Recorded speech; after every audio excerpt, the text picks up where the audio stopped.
আসসালামু আলাইকুম ওয়ারাহমাতুল্লাহ। প্রিয় শ্রোতা বন্ধুরা, আশা করছি আল্লাহ তাআলার অশেষ রহমতে আপনারা সবাই ভালো আছেন। চলুন আজকে আমরা জেনে আসি কিয়ামতের প্রধান প্রধান আলামত। ভূমি ধসে যাওয়া। হযরত রাসূল আকরাম সাল্লাল্লাহু আলাইহি ওয়াসাল্লাম বলেছেন, কিয়ামতের পূর্বে দুনিয়ার বিভিন্ন স্থানে তিনটি স্থান ধসে পড়বে। সেগুলো যথাক্রমে দুনিয়ার পূর্ব প্রান্তে, পশ্চিম প্রান্তে এবং আরব দেশে ঘটবে। তকদিরে অর্থাৎ ভাগ্যে অবিশ্বাসীদের বহু লোক তাতে মৃত্যুমুখে পতিত হবে। হাদিস শরীফে আরও উল্লেখ আছে যে তকদিরে অবিশ্বাসীগণের উপর ভূমি ধ্বংস ছাড়া আরও কতিপয় বালা মুসিবত আসবে, যথা শূন্য হতে প্রস্তুর বর্ষণ, মানবাকৃতি অন্য কোনো পশুর আকারে পরিবর্তিত হয়ে যাওয়া, ধোঁয়া প্রকাশ। দুনিয়ার তিনটি বিভিন্ন অঞ্চল ধসে যাওয়ার পর এক প্রকার ভীষণ ধোঁয়া নির্গত হয়ে সারা দুনিয়া ছেয়ে ফেলবে। হযরত রাসূল আকরাম সাল্লাল্লাহু আলাইহি ওয়াসাল্লাম বলেছেন, এই ধোঁয়া সারা দুনিয়ায় ছড়িয়ে পড়বে এবং 40 দিন পর্যন্ত দুনিয়াকে অন্ধকারে আচ্ছন্ন করে রাখবে।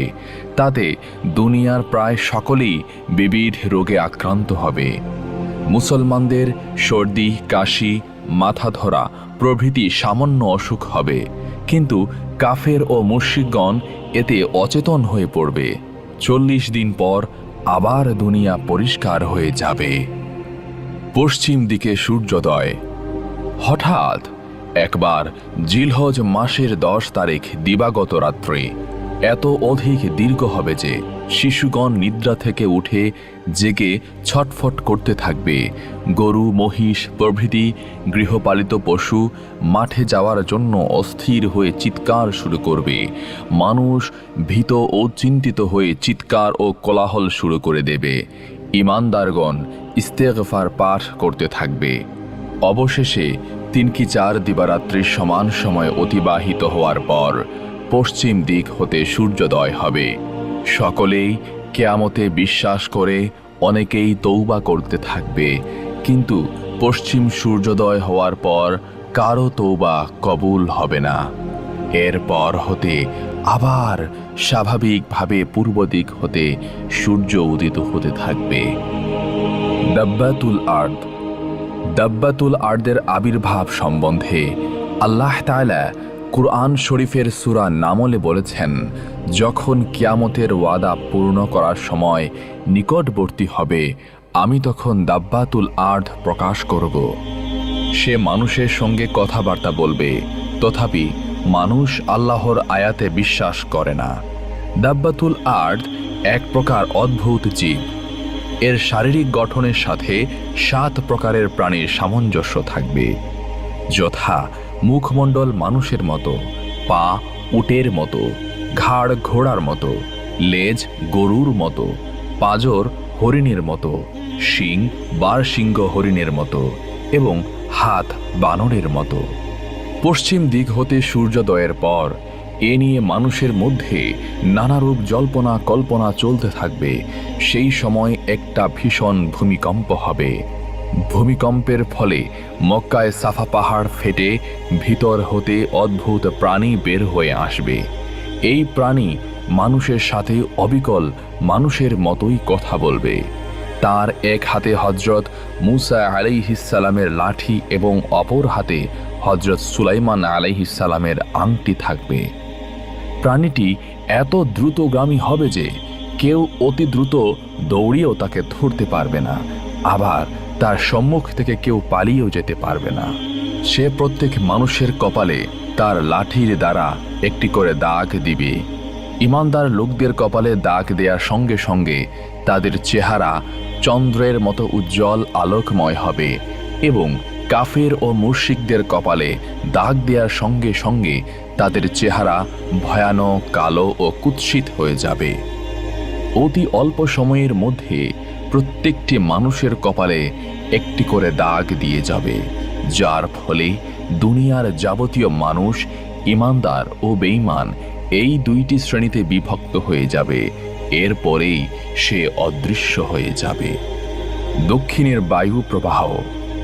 দাব্বাতুল আর্ধ অদৃশ্য হয়ে যাওয়ার কিছুকাল পরে দুনিয়ার দক্ষিণ হতে এক প্রকার আরামপ্রদ মৃদু বায়ু প্রবাহিত হবে। এই বায়ু প্রবাহের ফলে ঈমানদারদের বগলে ব্যথার সৃষ্টি হবে। যার ঈমানের বল যত বেশি দৃঢ়, সে তত অধিক যন্ত্রণা অনুভব করবে এবং সেই যন্ত্রণায় প্রকৃত ঈমানদার ব্যক্তিগণ মৃত্যুর মুখে পতিত হবে।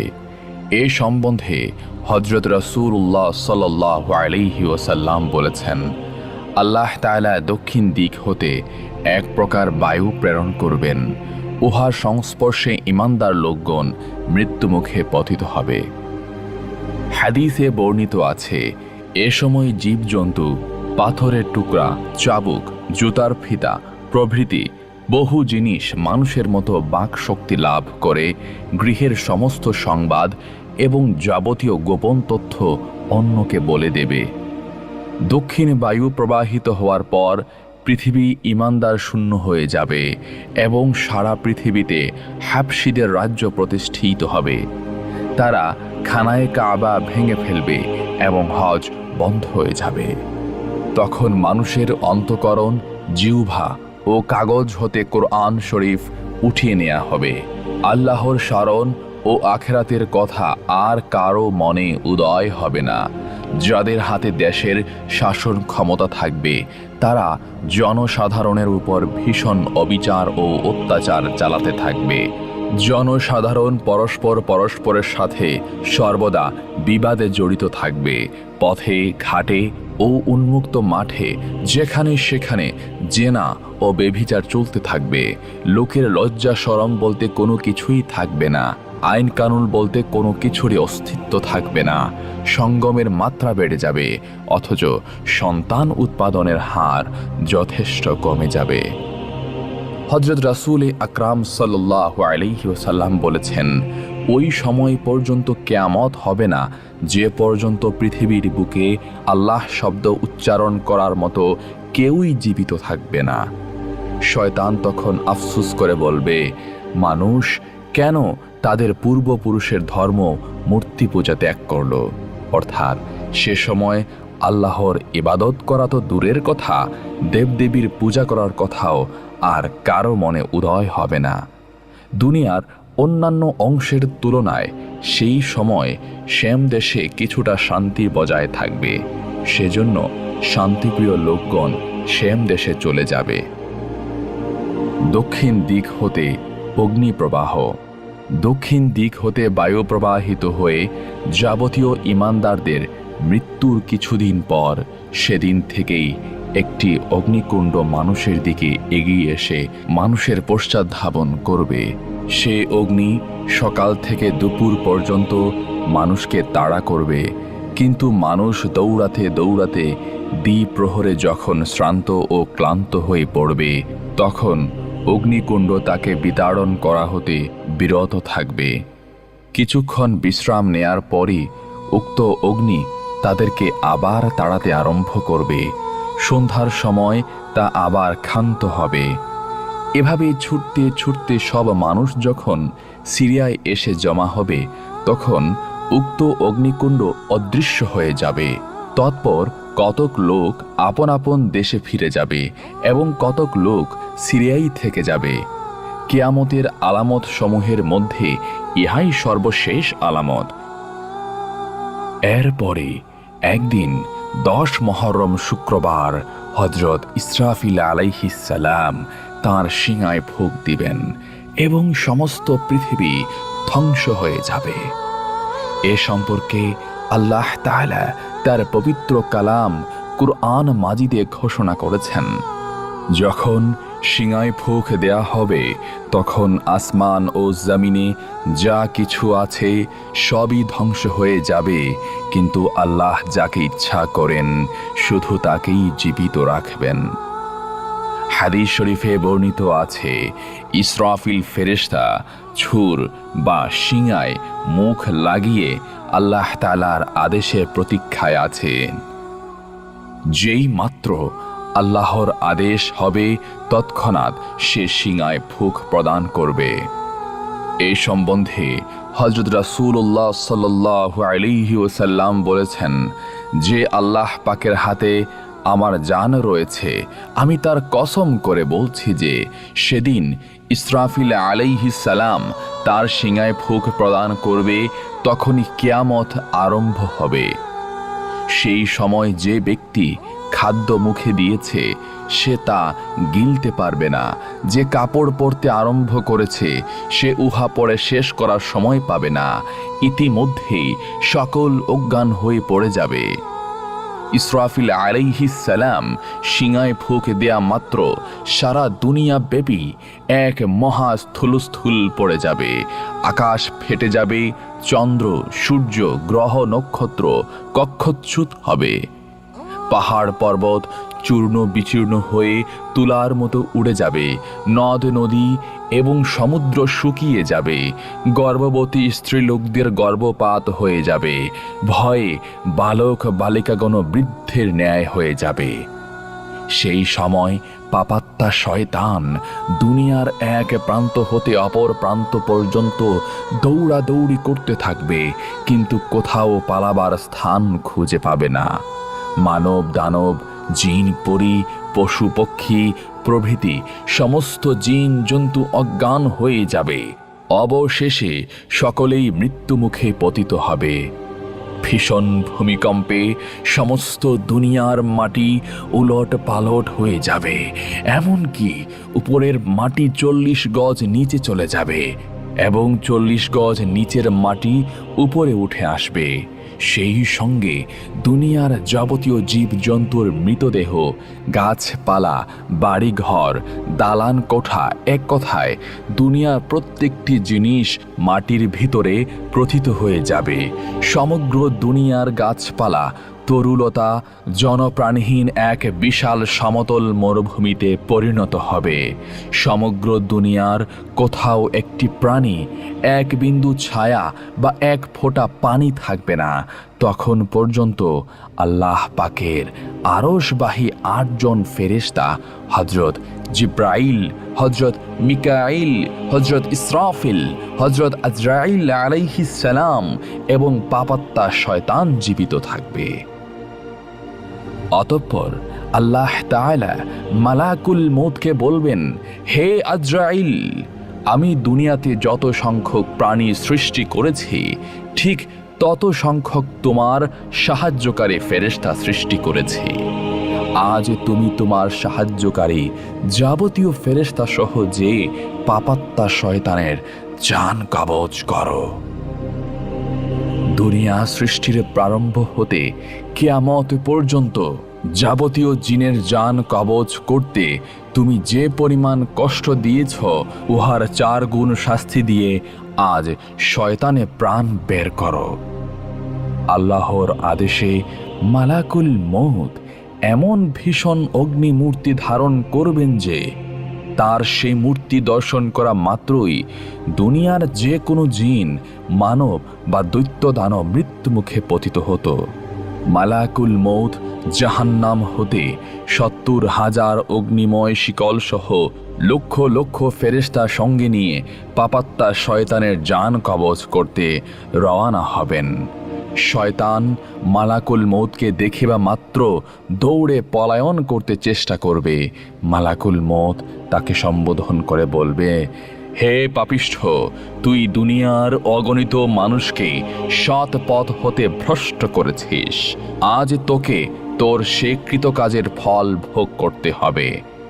এ কথা শুনে সে দুনিয়ার এক প্রান্ত হতে অপর প্রান্ত পর্যন্ত সারা দুনিয়ায় ছুটাছুটি করতে থাকবে এবং মালাকুল মউতও তার দলবল সহ তাকে ধাওয়া করতে থাকবেন।